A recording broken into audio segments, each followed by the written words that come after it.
I'm so glad you're here. Let's start. Well, hello there. It's Julie Halston, and this is Virtual Halston, Season 2, Episode 4. And I am very excited to share with you today our two guests, the Tony Award-winning book writer of Tootsie, Robert Horn, and the incredible actor, Gideon Glick. I'm very excited to have these two people on the show. And I also know that it is almost Thanksgiving. And even though this is a very difficult time, I think we still make sure that it's important to be thankful for what we have. And I can tell you every Thanksgiving what I am thankful for. No, it is not food. It is the large residual check I will be getting because Addams Family Values, a movie I was in, written by the incredible Paul Rudnick, produced by Scott Rudin, and directed by Barry Sonnenfeld, is played on a loop every Thanksgiving. I think it's on AMC or FX or one of those channels. And I get a nice residual check from it. So I'm very thankful every Thanksgiving for Addams Family Values. I think, Ruby, we might even have a little snippet of Addams Family Values. It was with Christina Ricci and the wonderful Raul Julia. It was just wonderful. So let's just take a listen. Said. And I am Running Bear, betrothed to Pocahontas in the play. 20 grand for summer camp. He's Mr. Woo-Woo. We have brought a special gift for this. Mr. Woo-Woo. People do come up to me. They love that line. What can I say? It was a lot of fun to do. If you're a theater buff, you might have noticed that was also Harriet Harris in that clip. And Barry Sonnenfeld, the director, played my husband. And David Krumholtz was the poor Native American boy. So anyway, speaking of family values, my own personal Mr. Woo-Woo. Where is he? Jim Caruso, come in. 20 grand. But what was the line? 20 grand for summer camp. I'm Mr. Woo-Woo. Yeah. You need that on a mug. Why isn't that on a mug? Yeah, that should be the male version of darling, Mr. Yeah. Woo-Woo. Mr. Woo-Woo. Mm-hmm. That'll be a big seller. No, darling. But I bet people say that to you. They do. Like in the street, screaming at you in the street. How they do. It was fun. It was a fun time, and those were the days when we can talk to Robert about this when he gets here in like the 80s, 90s, when just money was flowing like water, in Hollywood. It was just crazy. You just walk on a set and you'd say, I don't even have any lines. Why are you paying me all this money? It was just like, oh, we have money. So it was a wonderful time. Well, I'm glad it was good for you. It was good for me. I was slaving away in the cabarets. I'm sorry, darling. But look, darling, the cabaret world, let's talk about it. We have things coming up. I know. Well, there's a thing every year. There's an award that the wonderful theater website Broadway World conducts, and it's called the Broadway World Awards, shockingly. And they do it every year. And this damn show is nominated for Best Chat, Best Weekly Chat or something like that. Best Chat Show. Congratulations. Thank you, darling. Thank you. I'm very excited. And you're up for many awards. And Pajama Cast Party apparently is leading the pack. And you're going to win. Never know. I think you're going to win. Yes, but a bunch of our stuff is up for award. It's you know what? It's so fun. These awards, they don't pay you anything. It's not like a cash prize or a big trophy or anything.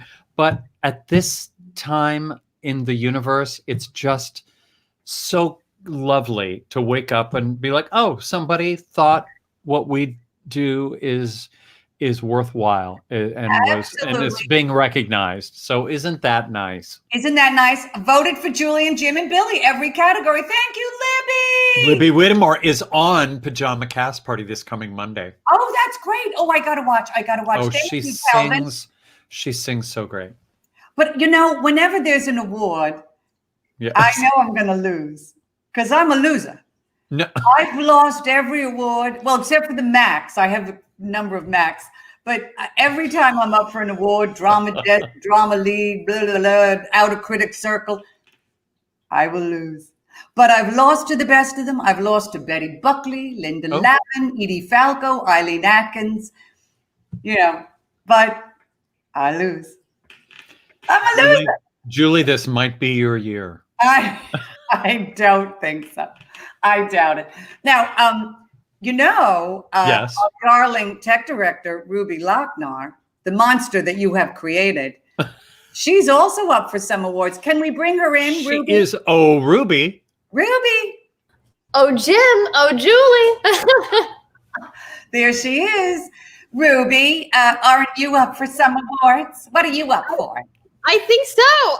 I'm up for Best Producer of a Virtual Program for Virtual Halston and Pajama Cast Party. So yes, it was quite a nice surprise to wake up to. The same day that my most recent project broke on a ton of other websites too. So it was really exciting.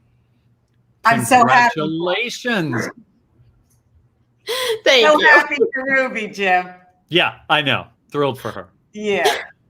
Now, Ruby, what are you going to be doing for Thanksgiving? I'll be, Oh my watching Adam's Family Values. What will you be doing? Yes. Well, actually, Julie, I do watch that movie probably every year because I feel like whenever I turn my television on, it's always there. I am actually tomorrow morning, bright and early, driving down to Nashville to be with my family. 12-hour drive. So if you need me at 3 a.m., I'll be up.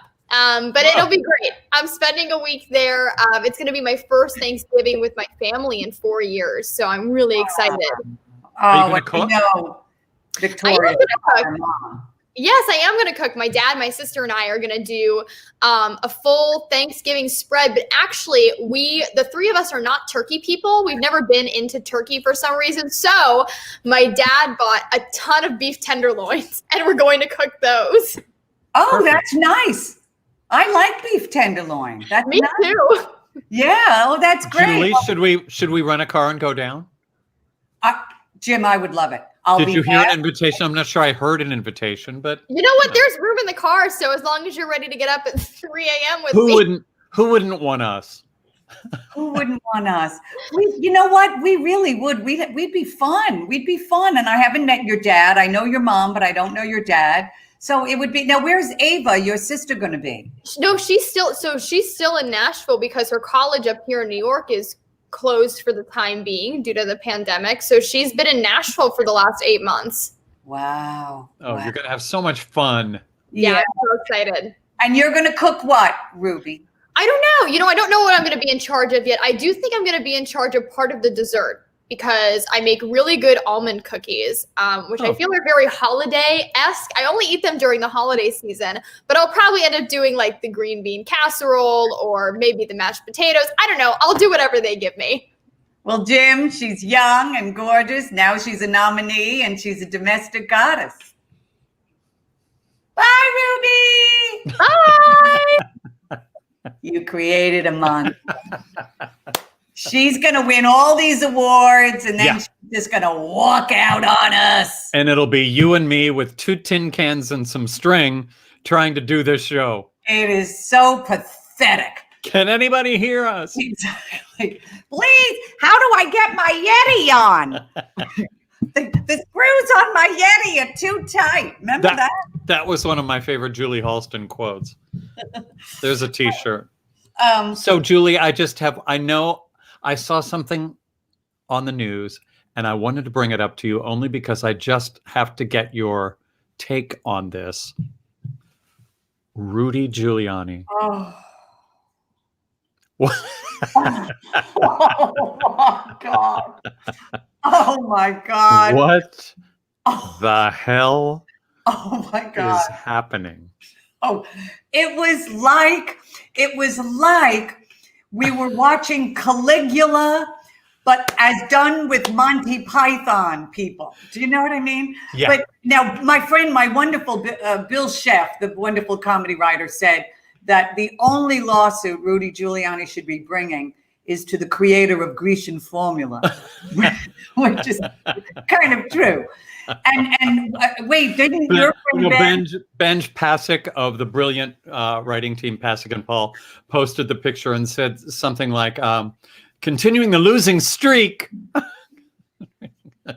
It was bonkers. Yeah. I mean, really, no matter what your thoughts are politically, that was some crazy pants looking business going on there. No, it's just pathetic. And I just like broadcast news, just what's happening? Pouring sweat. Pouring brown sweat. It was the saddest thing. Well, I will be political. I think when you're a liar, you sweat. That's what I say. Good when to you're know. A liar, Okay. sweat. Well, now, darling, I think Yes. we should bring on our guests. We have two geniuses on the show. We really do. We really do. And they're just remarkable, superior people as well, I think. But Jim, I do want to say congratulations on your Broadway World nominations. It's so deserved. Thank you, my friend. Thank you. You are just New York royalty, and it's so deserved. Well, some say. Julie, really fast. We also need to talk about why we do this show every week. Oh, It is the season of giving. So that's right. Well, thank you so much. Good save, Ruby. Thank you. Very good save. And I'm terrible that I say all those annoying things about her. This is why we do the show. We do the show because we love entertaining you. And we also love giving a portion of all the money to the Pulmonary Fibrosis Foundation, which many of you know, but some of you, if you're new to the show, don't know that my late husband had pulmonary fibrosis, ultimately did succumb to the disease. And I've made it my mission to really help all patients and caregivers of pulmonary fibrosis. So I just, in fact, sent another check to them yesterday, and I can't wait to send another one to them this week.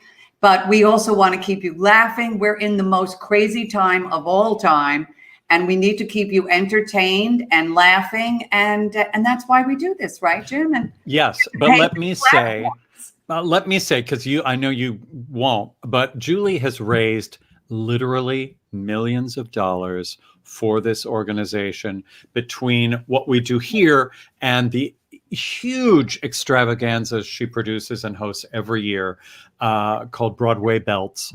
It's just she talk about somebody that puts their money where their mouth is. She works tirelessly for PFF, and I think it's so impressive, and it touches me greatly. So everybody, anything you might donate, know that it's going to a really, really good place. It really is. And thank you so much. And I'm so thankful to our loyal viewers. We have such a great loyal viewership, and they're so generous. Eden Tuckman gives money all the time. And thank you, Eden, for always being here, and Libby and Charles Sperling. And we have very loyal viewers. So I'm very, very pleased, and I'm very grateful. Well, Jim, I'm excited because I'm going to bring on our guests. Yay.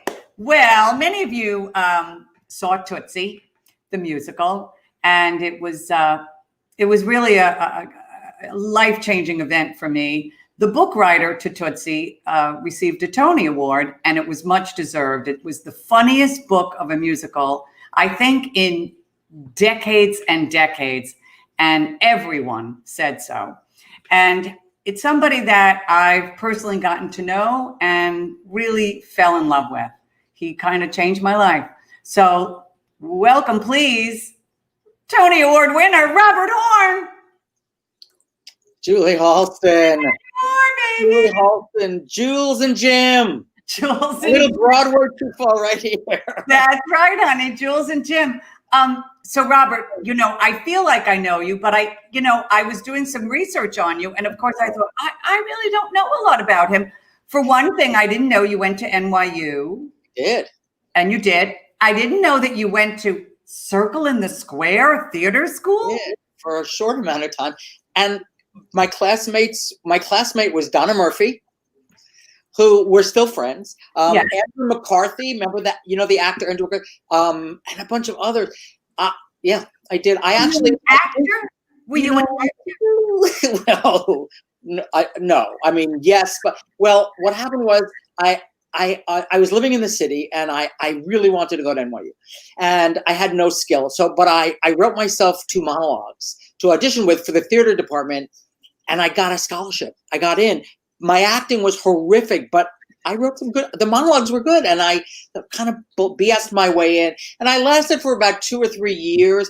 But I just really just wanted to do like big shtick comedy. I loved and they really, when you train there, you train. I mean, it was Nikos Sakoropoulos and Michael Kahn and Terry Hayden and legends of theater, and they wanted you to do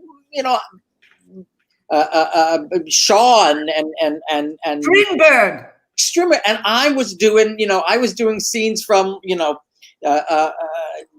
bad comedy. I was doing scenes from Arthur. I was bringing it and writing my own stuff. It didn't work out as well as it could have. I just finally decided maybe this isn't for me, but it's where I really decided I want to be a writer, and where I got my love of actors, because working, being around actors and seeing that process, which I can't do, but I worship actors, and I always say I give birth to something, but it's an actor that brings it to life, and that collaboration between writer and actor is a gift. So but I went to NYU for a while. I just thought that was Is that on the interwebs? Is that out there? Okay, I'm afraid. It's out there, but then you went to LA. Somehow you said, "Okay, I'm going LA bound," and then you did actually start writing for television, and you got on Designing Women, which was a big hit. It was great. It was. Look, there they are. There they are. There they are. I was working with a writing partner at the time, a wonderful writer who's still a writer, Danny Margosis, and he was working at CBS as an assistant, and we met through a mutual friend, Howard Sussman, who's the costume supervisor on Dancing with the Stars, and who worked on The Class with You. We met through Howard. And Howard was at the beach with this guy, Danny, and they were looking for a joint. And Howard said, I know who's got a joint. And they came over to my house, and I met this guy, and we wrote a pilot together. And he gave it to this wonderful executive who no longer is with us, Joe Bocci. His name was at CBS. I know who that was. And through a series of events, we literally had never worked before. And suddenly we got on Designing Women. And it was the most incredible experience. And then eventually, there was a lot of drama that went on. And the last year and a half or so of the show, Danny and I and this one other writer wrote the entire, it was just the 3 of us left, and David Steinberg, the incredible stand-up, and directed it. And really, it was a mosh pit of learning television on Designing Women. It was crazy. Wow. And what an experience. We found out something about you recently on a Zoom Tootsie call, that you actually, you are a very good knitter. I did. Yeah, and we have that picture. You knitted this sweater, I believe. Was this a sweater that you knitted when you had long hair and you were actually the picture I sent? There you are. Yeah, that's you. I look like Gideon Glick now with that hair. Oh, I know. That was one of my. And here's you know what? I got mono, and I got really sick, and I was in bed for like 3 months. And my mom taught me how to knit. Now I only knew how to do 1 stitch and 1 pattern. And I just made this, and you know why? I know this, nobody cares, but I'm left-handed. And so my knitting was different than I think a lot of people knit, because I knit. And all of a sudden I had this business. I couldn't do it though. I was knitting everything by hand. I was staying up like 18 hours a day, just trying to knit. And because Yeah, it was a disaster. But you sold them to Fred Siegel, the very glamorous store. And I sold them to Fred Siegel, and I sold them to a bunch of like big department stores. Yeah, it's crazy. Celebrities that got my sweaters. It was schmata, you know. but darling, all those women in Designing Women had a lot of knitted sweaters. Did you ever knit them? No, I didn't. I didn't knit. No, no. Okay. Maybe arthritis, but I stopped after a while. No, but those women, I love those women. And then some of them, like, then after Designing Women, I did a series with Jean Smart, High Society, and Mary McDonnell and Faith Prince. Yes, I do remember that. But you also had a hit show with Living Single. Yes, there's Living Single. Girl, there they are. Yes, I'm still friends with them. That was the incredible Yvette Bowser, was the creator and showrunner of that, who really was broke so much ground as both an African American woman at a time when it was not common for someone like her to have a show and a successful show. It was one of the first big hits on the new Fox network at the time.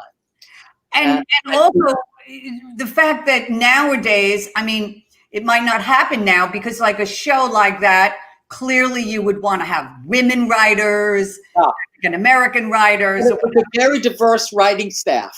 Truly very diverse writing staff.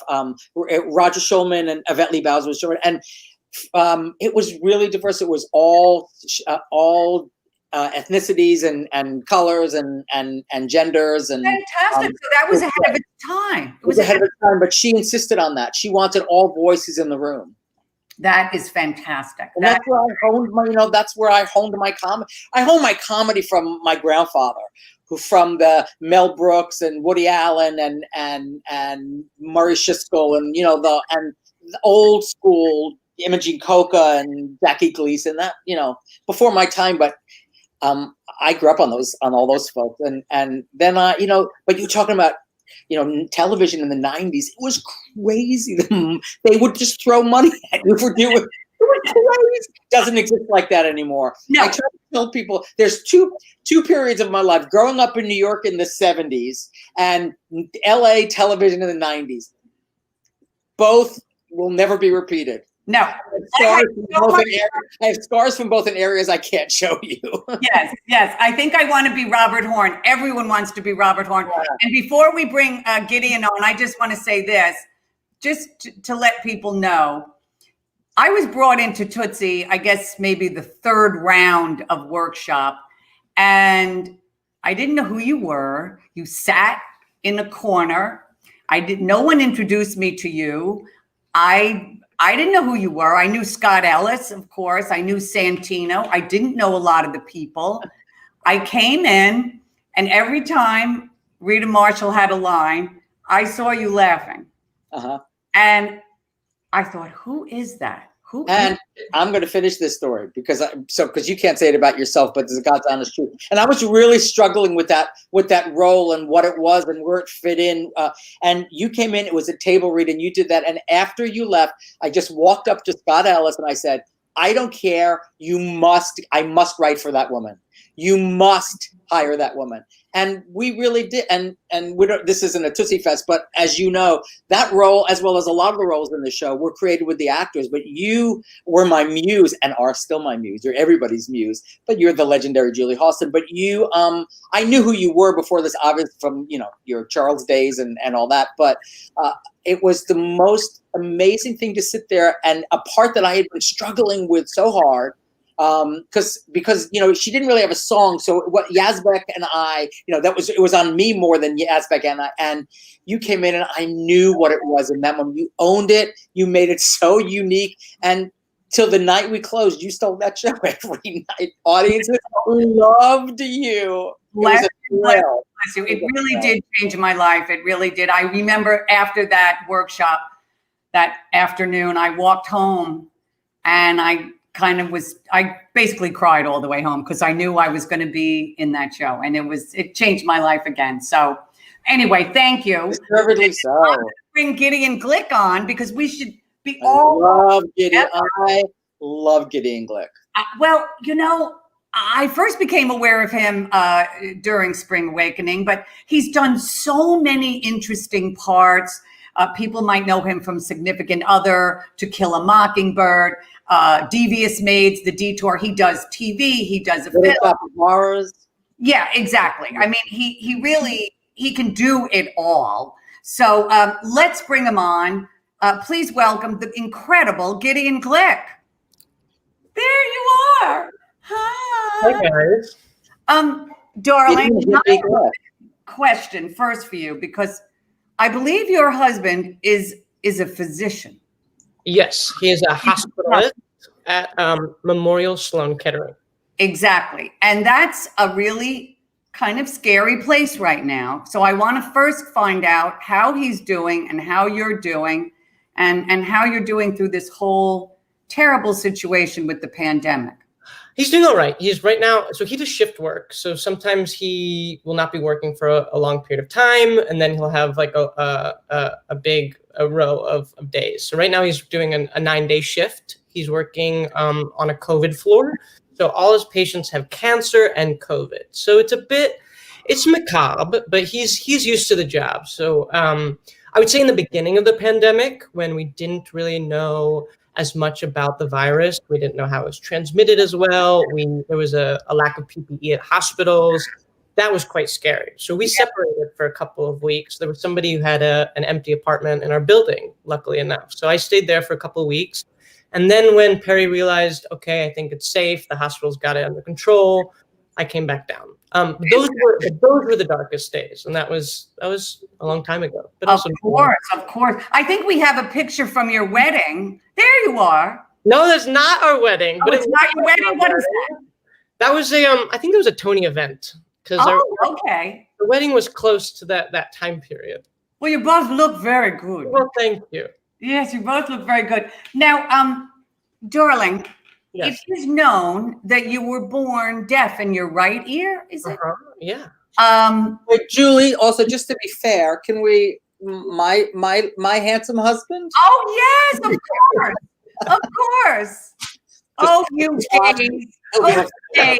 Way to take my thunder. Oh, those gays, they're very competitive. Thank you. And John is an incredible guy too, by the way.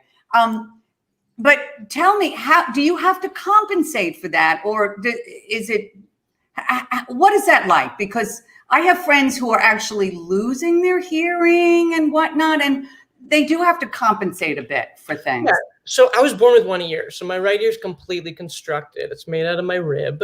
So it's completely artificial. They made an eardrum about 10 years ago, which is it's not so good. I would say it's about, if this is 100%, this is like 10%. So I have or maybe like 5%. I have some semblance of stereo.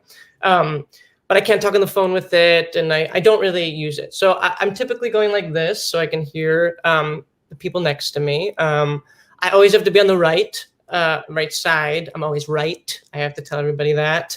It's now become like sort of an OCD. So I don't even know like the chicken or the egg, because if I'm not on the right side, I'm really not enjoying it. I would say like ambient noise is hard. So if I'm in a restaurant and there's a lot of people speaking, it's hard to hear. Yeah, I have terrible rhythm, but I think that's just because I'm white. I don't really think that's because of my ears. But you're a nice white Jewish boy who studied art history at NYU. Really, you know everything. I do my research. But wait, this is the killer to me. You're studying art history in college, but while you were a senior in high school, you started doing Spring Awakening. There you are. Oh my, look at that face. Look at you. Yes. So my senior year, I finished my senior year doing Spring Awakening off Broadway, where I met Lily Cooper, and we were tutored together. So that is my earliest memory of Lily, is being in a little room being tutored. So I finished my senior year. I went home. We finished off Broadway. I went home for the summer and then came back, and then we did Broadway. That is amazing. Robert, what were you doing in your senior year of high school? It's more like, who was I doing? But yeah. I didn't go to my senior year of high school. Oh. So I didn't go.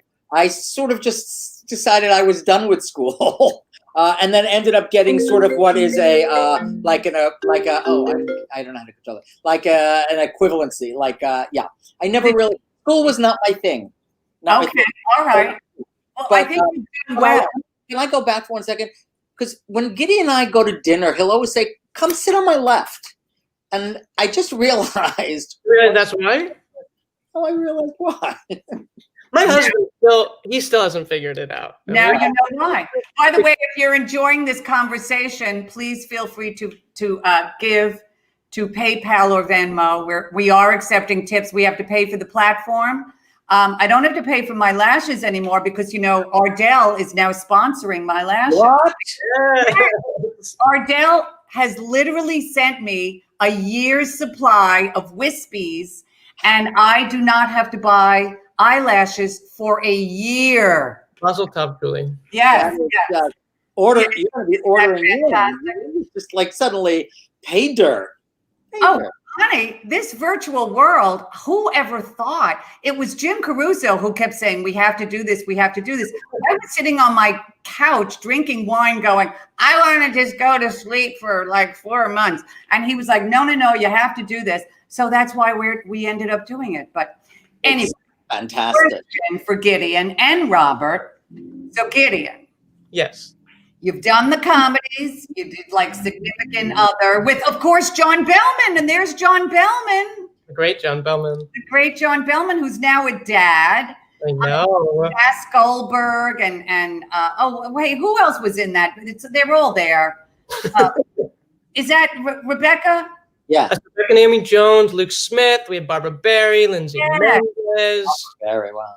It was fantastic. It was such a great show, and you were so great in it. But then you also did Dill in To Kill a Mockingbird. Look at that. Yes. There you are. And then you do something like Spring Awakening. They're very high quality pieces. You seem to love doing diverse things. How do you just take what comes along? Are you very choosy? What is it that interests you about a piece, and how do you accept what you're going to do next? And Robert, I'm interested in knowing, like, how do you get interested in saying, you know what, I want to write that? Like, that's, because you're both you're so good at what you do, but I'm interested in knowing what is it that you're interested in doing?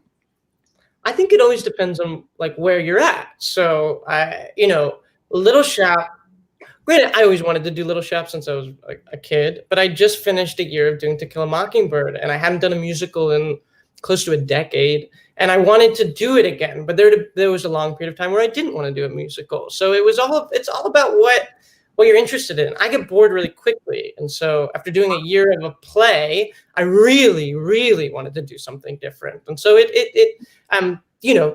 the universe brought it to me, which was a beautiful thing. But I'm not really a woo-woo person where I think if I put it out there, it'll come. It just was a delicious thing that I really wanted. Yes. And you just kind of go with it. Yeah. And Robert, how do you get interested in doing something? Like Gideon said, it's sort of where you're at. For me, it's a little different for what I do than what you guys do, because I have to juggle like 10 things at one time because most things go away. It's sort of like how you'll have 10 auditions in a week. I have 10 projects going on, but because you'll work for months on something and then you don't sell it or it doesn't go. And so it depends what venue it is, but for theater, do I have something to say about it? Do I think I can make it funny? Can I find what's underneath the funny? A lot of times it's about who would I be collaborating with? There are people that I like. I may not want to do the show, but I really want to work with that person. And then you find what you love about it. And for TV also, am I developing it for somebody? Is it from my life experience? Does somebody come to me with a project and I think, oh, I have an angle on that. I think I know how to make that work. Often you're wrong. But I've just now gotten to a place where I'm saying no things because you know, you struggle for so many years. You are told no for so many years that you become sort of like a bit of a whore, and you just take everything because you just want to work. And then you finally get to a point where you can be like, I can be a little more choosy about what I take. And if I feel like, because there's nothing worse than going down the road with something and realizing I have nothing to say about this. Yeah. And that happens, you know. So during the pandemic, Robert, have you been very busy? I mean, have you been busy? Because normally my job more than anything else is time management. You've got, you know, I've got like 4 or 5 musicals going, 2 or 3 shows that I'm pitching, and that stems out over a series of years. But once the pandemic hit, all the studios, all they wanted to do was development because that's all they could do. They weren't buying that much. They weren't filming. So it was all, so suddenly everything got hit at once, and everything that I was sort of at different stages with came together at once. But the same thing with theater. I have a number of different shows, and because suddenly it was just about, okay, let's have this ready so when the pandemic's over, we can go forward with it. So it's been busier for me, but you also bet on yourself. I don't get paid until I sell something. So, you know, you're doing a lot of work for nothing, but you also are grateful to have the shot to do it. No, I understand. For me, though, it's all about Botox. I just want to be fit. Well, you had that in your contract. I have that in my contract. Oh, yeah. No. But you think I'm joking, but I'm not. And Julie, you gotta get a year of free Botox. yeah, exactly. That really is the truth. Now, Gideon, have you found, I don't know you that well. I know your work, but do you write? Do you want to direct? Do you direct? Do you produce? What would? Yeah, well, that's what the pandemic's been interesting, because I've started writing a lot. So in it, I've started I have 2 books that I'm developing currently, and 2 TV shows that I've been developing and starting to pitch. So that's been really new for me. It's been fun. It's been interesting as an actor where you feel like you don't have any volition and you don't have any agency, and then also, and you're so dependent on everybody else to have something happen, and then all of a sudden you're by yourself on your computer, and it's been really wonderful.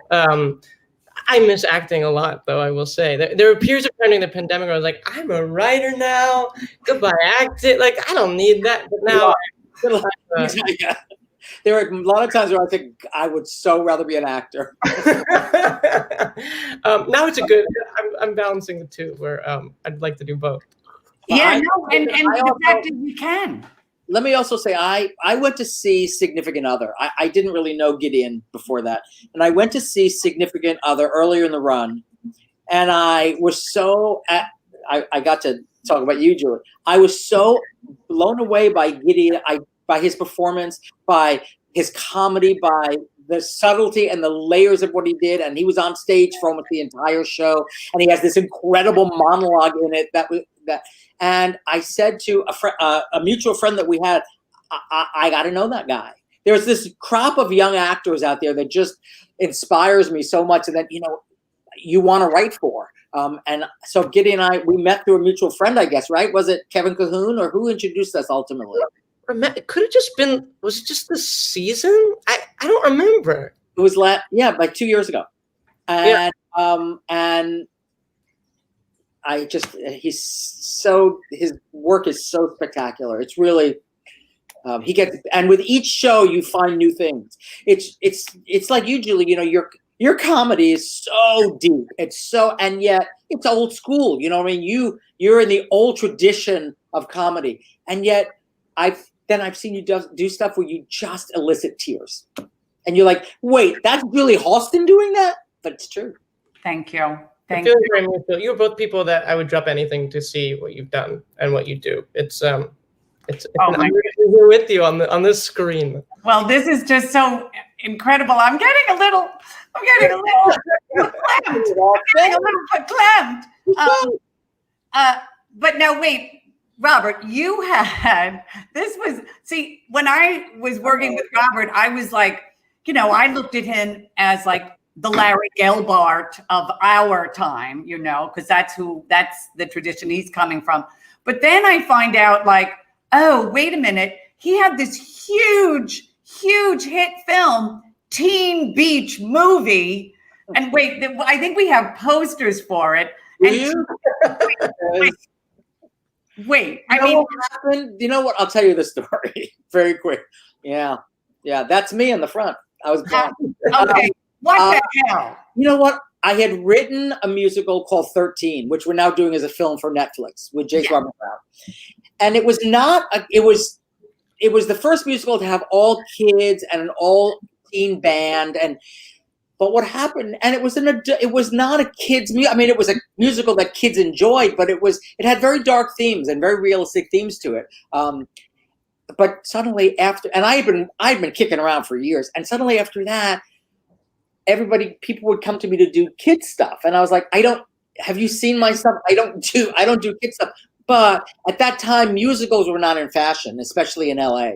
And Disney came to me and to do a musical, and it was the only place that you could really do a musical, and I love musicals so much. And so so they gave me a chance to do it. I did that, and I did High School Musical was a big franchise for them, and one of the characters named Sharpay had her own big musical movie, and I got to write that. I wrote that.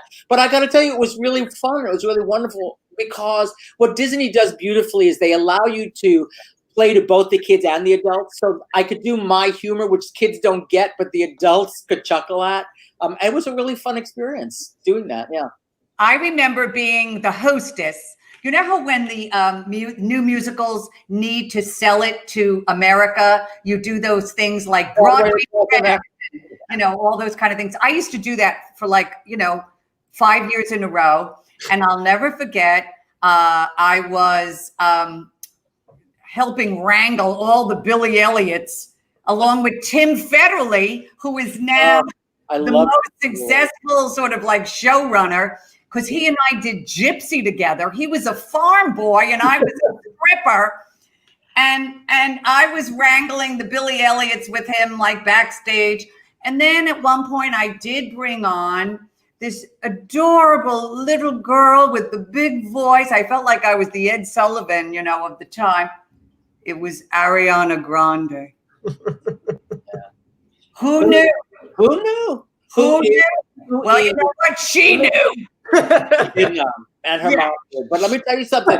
I get asked this all the time. And the interesting thing about doing all these kid things is if you look at my Instagram, majority of them are like 12-year-old girls. It scares me. I have to be very careful what I say.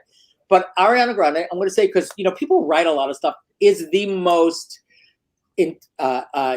loving, generous, hysterical, intelligent, sophisticated artist. I know her well from our years together, and I'm still close with a lot of those kids. I'm so thrilled for her success, because if anybody deserves it, she does. And she is really all things wonderful. She's a great young woman. She's a great role model. She killed him at Broadway Direct. I'll tell you that. No, she was great. She was absolutely great and lovely. And I remember meeting her mom. Now, Gideon, you played a villain on Devious Maids. Was it Devious Maids? Did you? I did. Oh, man. There you go. Now, what was that like? I have to admit, Gideon, I never saw the show, but I loved the title, Devious Maids. What was that experience like for you? Well, it was funny because so it's Mark Cherry who did Desperate Housewives. So he definitely has a style. He actually he saw me in a play called The Few, where I played the sweetest guy, probably to this day, is it's a Sam Hunter play. His soul is just the purest kid you've ever met. And he saw that show, and for some reason he wrote me this part in Devious Maids, where I was in love with my maid, and I was suicidal, homicidal. I was dark. It was very fun. I mean, and that was like my first large television arc. So it was very fun. That's all I can say. I'd also add that show was originally, I think, supposed to go into ABC, and it didn't go into ABC. It went into Lifetime. And I met with Mark to write on that show, and he didn't hire me. So that's all I'm saying. Well, that could have been our time. Who got that writing gig other than you? But I know Mark. He's a great guy. He's fantastic And very smart. Very smart. It was a fun great apartment. Now, Robert. Yes. We cannot, of course, not talk about the fact that you did win a Tony Award for Tootsie. I think I'm going to bring Jim Caruso. There you are. I usually don't like pictures. That's cute. Adorable. Let's bring Jim back in. I think he's got some questions. But there you go. I am loving this conversation, you guys. This is so fun. This is the kind of talk, like if I were at the next table at Joe Allen, I'd be like, I love Jim Caruso. Jim Caruso is just the Richard Attenborough of Broadway. That voice. wow. Wow. I don't even know what that means. Just that voice and the narrative, and it's Jim Caruso. You're very kind. And by the way, you were talking about Julie being old school. I think everybody on this screen that I'm looking at is the same. It's old school, but with a new, fresh, modern twist. And I think that's what makes the three of you so unique, but also so understandable to the audience. Everybody.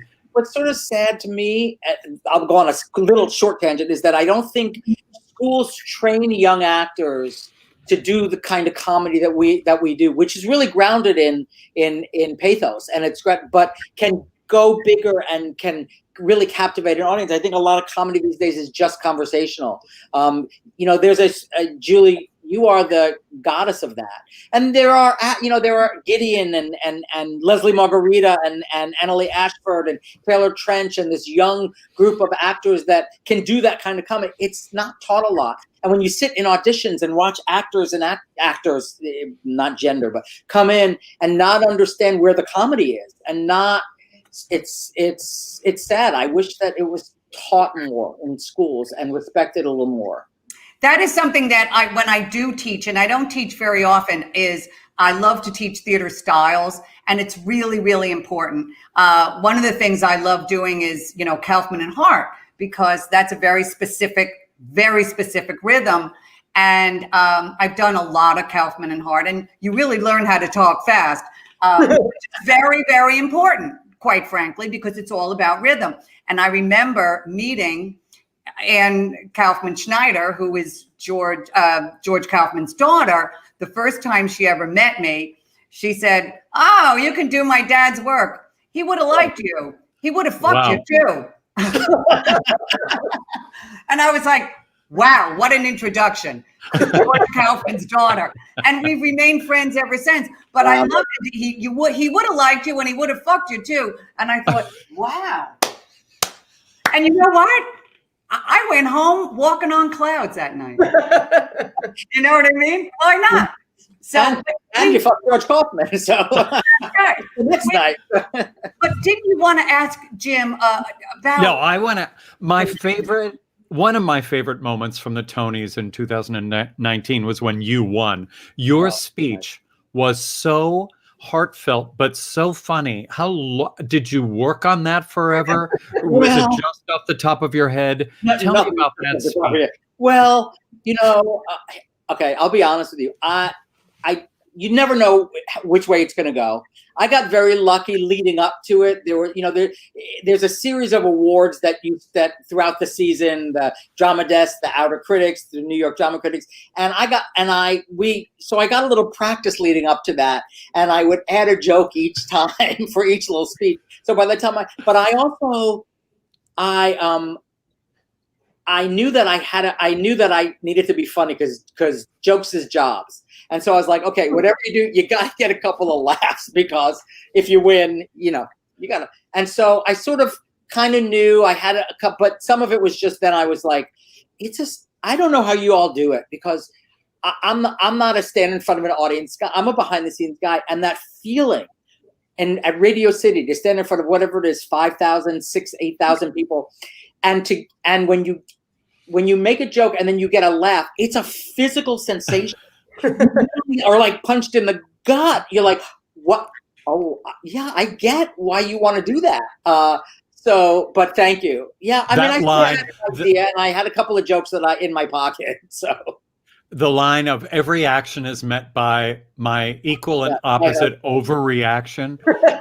I mean, we were watching on a big screen in a restaurant, and we were all just sobbing and cheering and applauding. But I also knew that inside too, Robert, I mean, listen, you've worked hard, you've worked a long time and hard. Your heart must have been pounding as well, I would imagine. It was we all know awards matter and they don't matter. They're an acknowledgement. For me, that was an acknowledgement of 30 something years of that was my bucket list. The Tony Award was always, I started in theater, had no success, came to LA, got this unexpected career in TV, but always wanted to do theater. And thanks to people like Bob Boyette and Tom Schumacher and people who believed in me, gave me that shot. And it was just sort of like I couldn't believe it. I couldn't believe it. And I had just lost my twin sister right before, as you know, Julie. We dealt with the loss of our family at the same time, and Scott Ellis, who was grieving a loss at the same time. And for that moment, for me, I felt like she had made that happen. She had looked down and made that happen. And so it was and my husband, who had been putting up with me for years and years of trying and failing, it was wonderful. And I felt theater is such a community, more so than it is in LA. Theater is a community, and to feel like you got accepted by that community and suddenly you were part of it. I always felt like I was an outsider looking in. Like that night, I felt like, okay, they've accepted me, and that was a glorious thing. That was a great thing. Well, I just want to once again exhort people. I hope you're enjoying this conversation. Please feel free to tip us. After that incredible conversation with Robert, please feel free. Yes, PayPal, Venmo. We want to continue to give you this kind of conversation, this kind of laughter, and of course, a portion goes to the Pulmonary Fibrosis Foundation. Robert, it was an extraordinary night, and you looked amazing. Gideon, Julie. Any bucket list items that you would like to talk about? No. Do you have a dream? Do you have a dream role? Do you have a dream job? Do you want to have a child? Are you and your husband thinking about children? I certainly don't want a child. I would love a TV show written by Robert Horn. I would love to spend half the year in warm weather. Look at LA. That's LA right now. I am salivating. So that's where I'm at. And I would like a recurring character on that same TV show. I mean, the two of you together on the screen. Yes, I could fly in every couple of weeks. Right? Think about it. Gideon's character needs a wacky next door neighbor. I have no doubt. Well, or a grandmother who's a whore. You could be my mother. Come on. Okay, thank you. When we were doing Tootsie, Julie kept every week. Julie would come to me with another. Come here. Now, but come here, and she would come up with an idea. I'd be like, oh, that's good. And there's one that we're still going to talk about. Okay. All right. Yeah. All right, darling. Wait. Can I just say, Julie, Yes. the two gentlemen have already shown their picture with their husband. I think Ruby has a picture of me and mine.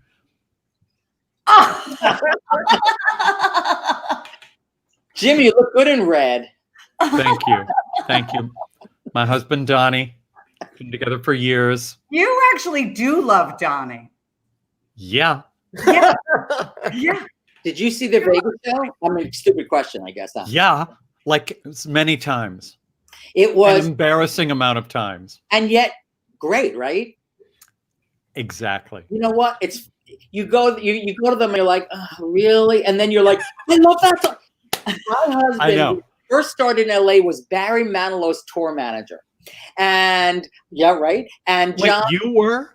No, my husband, John Lovett. And I didn't know that. Yes. And he was in the music business for years. And he said to me one night, Barry's about to go out on tour, and Barry would rent a soundstage and do a family and friend night before you go out. And he's like, we're going. And I was like, oh, Barry, I really don't want. I was sobbing. I was like, wait, I love that. And he's such still, but such Still. talk about old And school. singing in the same keys he sang in the 70s. And He's that on that just wonderful performer. Sony Studios, and I was like, I love you, Barry. Well, it's like when my husband and I went to see Ann Miller in Follies, we could not even like get out of our seats. We were so stunned and crying and hysterical. It was just, it's show business. And that's the thing. Show business. You grow up watching these people and they become part of your life, part of your family. And so when you see them live, it's otherworldly. Gideon, who do you want to work with in terms of performance? I mean, are there actors or actresses or children, whatever? Who do you admire and would like? I don't want children. Who do I want to? I mean, Jane Howdy show would be amazing. A Carrie Coon would be amazing. That's the top of my head. Julie Halston would be amazing. Oh, well, there you go. But no. They would be amazing, and they are the types that can obviously do lots of different things. They have versatility, and it does strike me, Gideon, that you have that kind of versatility. There's no sort of like Gideon Glick brand. Do you know what I mean? It's not like, what's the Gideon Glick brand? Gideon is a chameleon. He really is. Yeah, you're a chameleon. You have that versatility, which makes you, I think, such a great actor. And I think will probably make you a great director as well. I mean, I can't imagine that you wouldn't be a great director. Well, that's very kind of you to say. Thank you, Julie. No, I'm not very kind. That's my and we can't. And Max von Essen. He does that style very well too. It's true. 6 degrees of separation for all of us. For all of us. That's it. That's it. It's Max. It all comes back to 46th Street. Actually, I just watched Max perform his concert outside a window in the rain down in Chelsea. And I have to tell you, it was an extraordinary concert. There were like 40 of us sitting in the rain on the street. And it was like a European film. It was like Truffaut was directing. And people would watch on the window on their bicycles, and they'd stop and they'd listen for a little bit. It was the most romantic evening. It was just so beautiful. And Max is one of those sort of dreamboats, isn't he? He's an old school leading man. He does huge, big comedy. Then that voice comes out of him, and then he'll do a dramatic role, which he's great. He's great. It's just too bad. He's just a bitch. And ugly. Ugly bitch. But he's able to get those roles in spite of what nature did to him. Perseverance. Okay, watching this is like being in my living room. Well, that's the whole point of virtual. We're on our way. We're on our way over, Max. Yeah, we're on our way over. Guys, I can't tell you, this was a really fun hour for us. I could just talk to you guys forever. You're so interesting and so alluring, and I just love your talent so much. I hope you had a good time. Jim, first of all, any opportunity to talk to you all. It's so hard to be out in LA, and my heart is so in New York and so in theater. And there will be a grand renaissance for theater again when this is over. I mean, theater has survived the Great Depression and the housing crisis, Spanish and Paramore. So Spider-Man the Dark. We will be back, and it will be back grander than ever. I do believe that. And we're all, I truly do. I do too. But in the meantime, I think what's great, particularly in this terrible, terrible time of political upheaval and craziness and, dictatorship, is that it's really the artists who are going to save the soul of this country. And we always do. So Dolly Parton. And Dolly Parton. True. That's right. It's the Is that artist. a great story? So Dolly, and I worship you.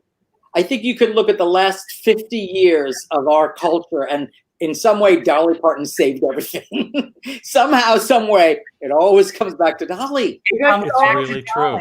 all do yourself a favor. It's called Dolly Parton's America. It's on Isn't it NPR. fantastic? It's Okay, you've all- gorgeous. Oh, listen to it. We're good. It's the best. Anybody listening right now, just listen to it. It is the most wonderful thing you've ever heard. And so she's so honest on it. She truly is. She doesn't hold back. Never. She's a miracle. She really is. She's a miracle. I agree. So, anyway, guys, next week we have Beth Level. She's going to be doing our Thanksgiving. Yes, there she is. Yes. Really, will you tell her? It was just her birthday a week and a half ago. That's right. I will tell her hi from you. Are you going to hire her over me? I just need to. Is that a lesbian story? Am I hiring her over you? Oh no, that would be fine. I would love to be a lesbian with Beth Level. That would be lovely. Anybody? Listen, I'm open, darling. I'm a widow. I'm Note open. to self. Note to self. I'm a widow. I'm open. So, all right. I love you all very much. Thank you for spending having this us. hour.